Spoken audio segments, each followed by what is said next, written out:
They pulled up the PET scan and so started understanding that the lights on the scan are where there could be cancer. And once you're seeing that in the places that you knew there was cancer, but then you look down at like my liver and I see that full, initially I was just really confused. My name is Elissa. I was diagnosed with HER2 positive metastatic breast cancer in July of 2021, and I live in Woodland Hills, California.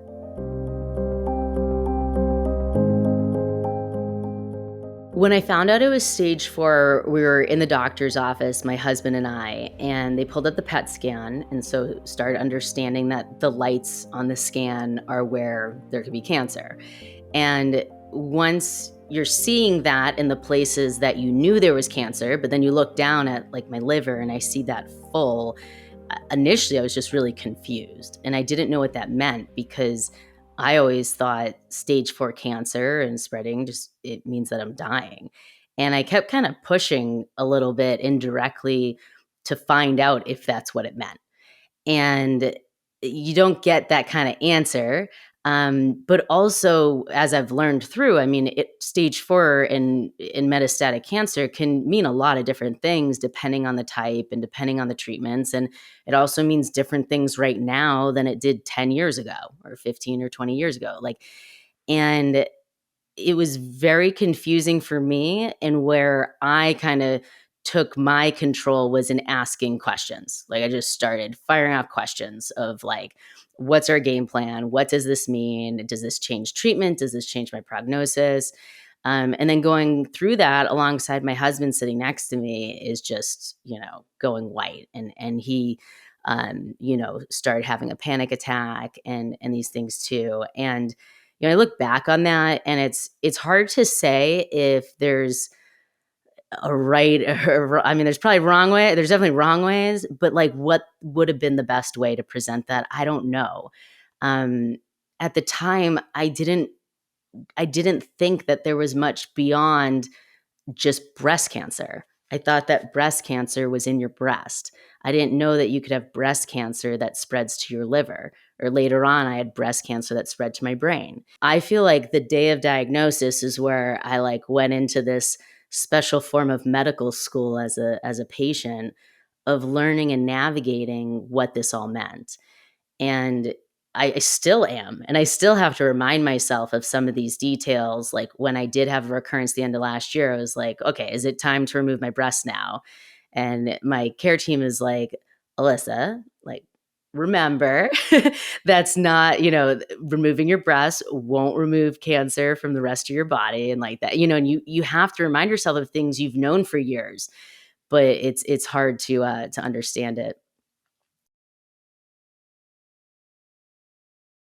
So once I was diagnosed, the first line of treatment was 6 to 8 rounds of chemo. So I knew that it was minimum 6, maximum 8. We did end up extending it to the 8. And after that, the scan showed a full response, which was really exciting. And like I mentioned earlier, it was very early on in that chemo where I started feeling already like, wow, like I can tell that this is working even before I had more scans, which I just thought was just amazing. After the initial chemo was when I went into maintenance, where I was on 2, forms of immunotherapies, which were very low side effects. So I was on 2 different types of immunotherapies for my maintenance, which was really amazing. Amazing drugs that allowed for me to have a really great quality of life. I even went back to work and everything. Unfortunately for me, about 4 months into those, I did have a recurrence. And I have friends who are 10 years plus on those. And so that's where I think we forget how unique and different we are in these treatments as we go through them. But I did have a recurrence in my left breast and in my brain. I had 2 tumors in my brain, which again, I thought you get cancer in your brain and you die. Like that was how I associated that from knowing grandparents passing from cancer and other things that you hear and see.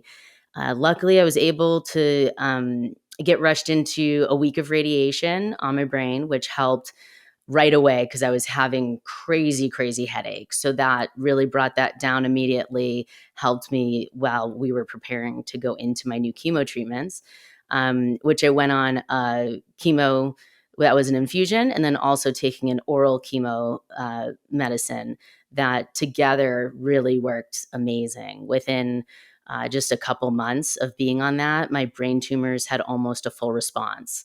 And it has maintained that for the past few years, which is crazy to me that I could have brain tumors that could be treated with medicine, not surgery. I just assumed I'd have to have brain surgery, and I did not. Um, Being on that for about 6 months, it was still working and I could have stayed on that, but it was really tough for my quality of life. And so I made the decision with my family and with my care team to prioritize the other piece that's so important, which is living, not just surviving and staying alive. So I ended up switching then back onto one of the immunotherapies and a couple of oral chemo meds, which worked really amazing. Very, very good quality of life for a little over 2 years. And I'm so grateful I did that those 2 years versus had I been on the one before for 2 more years, it really, I feel like I got like time of my life back and it's amazing. Unfortunately, then I did have another recurrence in my left breast. And we actually, at that time, decided to try to do a lumpectomy in order to stay on the treatment that had been working so well since the recurrence was so localized. Um, Unfortunately, the roadblock we hit there was when I paused chemo to have the surgery. When I started again, I actually became allergic to my chemo meds, which I didn't realize was a thing, but it is more common than I realized, where I might have always had like a very slight allergy to it without realizing, and then pausing it for a couple months and going back on made it exacerbated. So it was a bit scary because it's getting hives and all these things. Um, so then we decided to switch to the treatment that I'm currently on, which I've been on since the beginning of the year, so roughly 6 months. And it's been working great. I just had scans, and everything is looking good and full response.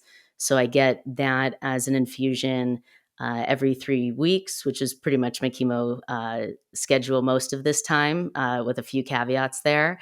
And then I also continue to take one of the oral meds that I had previously taken, which makes sure that it breaks the blood brain barrier to continue having the great sustained results in my brain.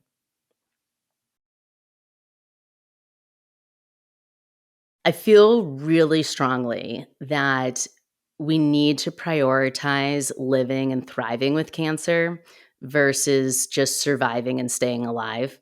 I never understood that you could live with stage 4 cancer. And it's still something I'm constantly explaining when I say that like I have cancer. People are like, "Well, you're good now though, right? Like you look great." And I'm like, "Well, I'm good. I'm on regular treatment. It's more targeted. I don't lose my hair currently, but I've lost it a couple times before and these kinds of things." And I feel really strongly that just staying alive and surviving in life is not a goal of the average person. Before I had cancer, I didn't go through each day with the goal of being alive at the end of it. That was the bare minimum, right? And lowering that bar once being diagnosed with cancer, it's one thing to push through initial 8 rounds of chemo or a set period of time. But living indefinitely with cancer and in treatments, it's just that's not good enough to me. And I don't think that that's fair to lower that standard and undervalue our quality of life to that extent. So I've really dedicated, my life to focusing on that and making sure that the way that I live is the way that I want to be living and that I can be as comfortable as possible. Knowing that there are times, just like anything in life, where there's going to be some uncomfortable times. There's going to be, certain things like adjusting to my recent chemo. The first, few months were definitely really tough at certain points, but it's continually gotten better each round. Whereas, like, if it was getting worse each round, I would speak up differently and want to make some changes. And so that's been a huge thing for me to wrap my head around, is that this won't end. Not only the treatment, but regular scans. things in my medical history and current pieces that if certain you get sick or other things, there's just a lot more to consider. And so I think that the more that I've normalized that in my life and embraced it as something that I have non-negotiables with, that I wanna make sure I maintain, it's allowed me to feel like I can thrive and to feel, like I can really live my life the way that I want to regardless of cancer.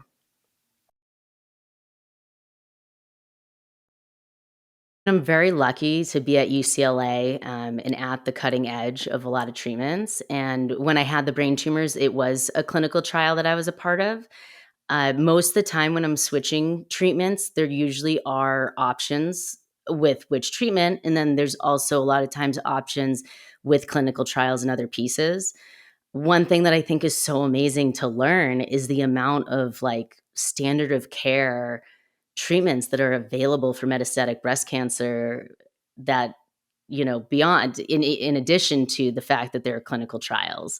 And that's, like, I think what provides the biggest hope, for it is, I know it was about 8 to 10 that were already FDA approved, but that stats from a couple years ago, so it might be even more now, plus what's in clinical trials is like, the more lines of treatment that we have, the longer that we can live with metastatic breast cancer, the more treatments that can come out to help us continue living, the potential that there could be a cure, but I've really tried to redefine that success and redefine what beating cancer means to me.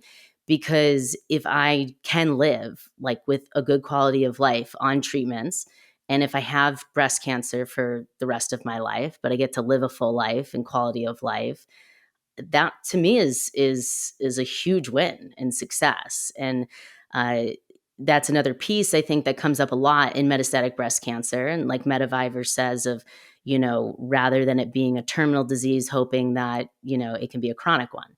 And we have other chronic diseases that people live with, like diabetes or HIV and AIDS now, and these advancements that I think is so promising. And so the goal for me is to just keep staying alive and getting to live my life the way that I want to, so that more and more things can come out to help me do that. The biggest mental challenge for me was the treatment that diminished my quality of life. So when I've been in treatments where I've been able to feel like myself, and for me, with or without hair. So even when I was bald, there were times that I felt happier and more like me than when I had hair and couldn't get out of bed and was nauseous and feeling sick. So it's really redefined like what I would have pictured before having cancer. I would have thought like I would be so worried about how I looked, or when you're going through radiation and you're on all these steroids and you have moon face and, and all these things, and different times, certain stuff just don't care. Like it doesn't matter because you're just like. I remember during radiation, taking my husband and I taking my daughter to Disneyland for the first time, and, I had like crazy acne from the steroids and my face was all blown up and I didn't really look or feel like myself at all. But like I got to have a day that was kind of outside of that experience. And so I really think that throughout this time, the biggest thing that I've recognized is that I can't continue to be me or really live my life if I can't feel well enough to do it. And it reset a lot in my mind, like where my priorities are of what makes me me. Because I used to think my long hair made me, and other things. And you realize throughout it that that just wasn't the case for me. But that's so personal, and I think specific to different people. Raising a daughter through cancer is, of course, so challenging, but it's also been really amazing to see my daughter where she was turning 1 when I was first diagnosed, not old enough to understand what any of that was. And then now that she's about to turn 5, it's like it's really neat to be able to kind of pivot. It's stressful, right? You're deciding what you're going to share and what you're not going to share. And is really a deliberate decision for my husband and I that we want to share when appropriate, like and have her normalize and understand what cancer is, because I don't want her to know about cancer when I die. And we're all going to die, right? I want her to know about cancer while I'm living, and I want her to see how I can live with it, because the circumstances are going to come up where friends of hers at school might lose a grandparent to cancer, or one of her friends at school's dad got diagnosed with leukemia and he's going through chemo, and we can't control like what different prognosis and diagnosis are. And so I want to make sure that we've built this foundation where she doesn't one day just realize like, oh my god, is my mom going to die? I want it to be the kind of thing where she knows that I've had years of living with cancer, and we go to Disneyland and we go mini golfing and we run around, and there are times where I'm too fatigued to get up, or I might be a little too nauseous, but I rest, and we have gotten different books and things to help with normalizing that. Quality of life and being able to truly live is really that piece for me that is equally important as the treatment and staying alive. But it's that piece that I think we sometimes let slip. We let it get a little bit less of a priority. And I don't want that to happen for people. So the piece that when I was diagnosed really stood out to me was everyone's so kind and well-meaning, asking what can they do, how can they help, and I really just didn't know.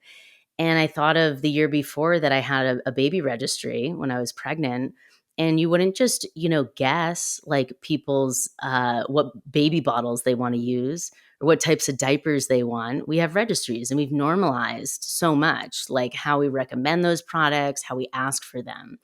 And I really felt like, why can't we do that for the hard times too?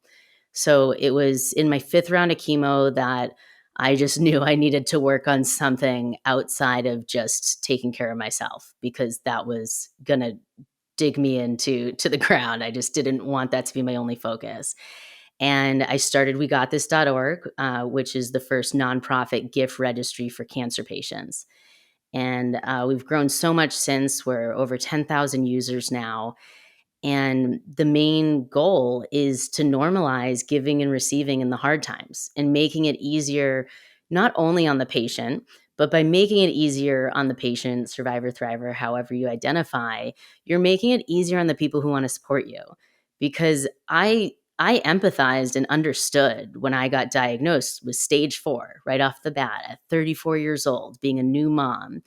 There's so many people I know, friends and family, who are seeing that, who are scared, like, "Oh my god, if this can happen to Elissa, this could happen to me or someone that I love?" And being able to send something, while it might seem small, I think holds a ton of weight of feeling like you're a part of that experience. And in my mind, I was like, well, it's not the patient's responsibility to make people feel comfortable or a part of it. But what if we can make this easy and it's a win-win for all sides? And I really feel like that's what we've done with the registry itself. And then we recently expanded more to a resource directory of other nonprofits and resources that people can find all in one place through filters and things to make it as easy as possible in one spot, and as well as recommendations. So having options depending on the type of treatment you're in and what you need, and not just the medical things, like definitely medical things too, but also things that just make you happy and comfortable. I really encourage people to normalize and feel comfortable putting on their registry, like going to a concert, a night out, for dinner and things. And I think that by letting people know what we need, it also educates them on our side effects and symptoms and what it's like to live with this. And hopefully it makes it a little less scary. The fact that I'm 4 years in living with this, I've started a nonprofit during it, I've written a book during it, I'm raising my daughter and living life, and I'm happy, not all the time, but I wasn't happy 100% of the time as a normal human either without cancer. So, that piece of advocacy has meant the world to me, and opened up the community of thrivers that we've supported through We Got This so much.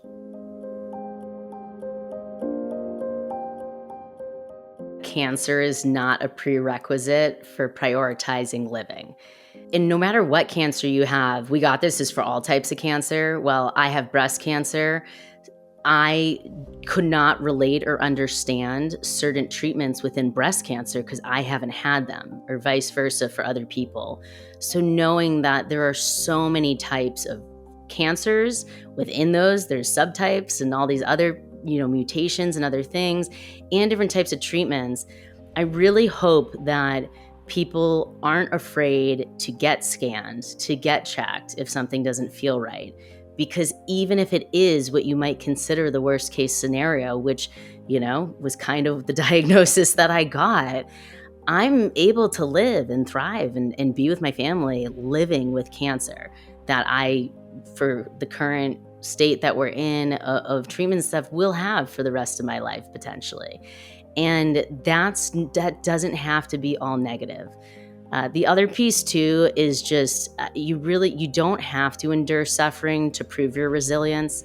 I think that we really feel like we have to be tough and we have to be a fighter and all that. And I am. I think I'm a badass. Everyone I know going through this, they are tough as hell. But there are times where I've had to speak up and be like, I can't be this tough, or I don't want to be. Like, I don't want to wake up every morning throwing up. There has to be other option, or is this what I have to do? And then evaluate those choices. So really prioritize yourself and be open to the fact that we don't know a lot of these things before we go through it ourselves. And hopefully a lot of it isn't as scary as we think it is. And regardless of that situation, there's so much support, and there are great doctors, and there are sometimes not as good, like in any field. And really prioritize being comfortable, finding the right team, and enlisting the right help because you deserve it.